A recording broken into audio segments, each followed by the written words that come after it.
నిన్నటి వరకు అధికారంలో ఉండేవాళ్ళు దిగిపోయారు, ఇక రారేమో అనుకున్న వాళ్ళు పైకి వచ్చారు. నమశివాయ.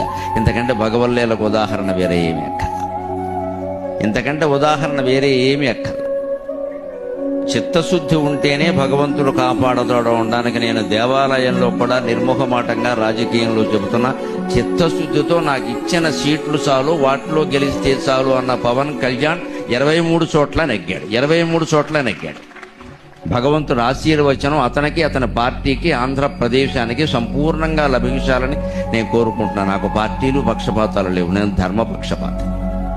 ఎవడు ఒప్పుకోడు 21 సీట్లకి. అంత ఇమేజ్ ఉన్నవాడు. అక్కర్లేదు మాకు పొత్తు ప్రధానం, ముందు గెలవడం ప్రధానం. అది కూడా ప్రజల కోసం అంతే. ఖచ్చితంగా వచ్చేసాయి. ఇవాళ అతనికి ప్రాధాన్యం ఉంటుందని వేరే చెప్పక్కల్లా, లేకపోతే ఉండదు. ఇది కూడా ఎలా వస్తుంది మనకి ప్రాధాన్యం? చిత్తశుద్ధి కారణంగా వస్తుంది. భగవంతుడేందో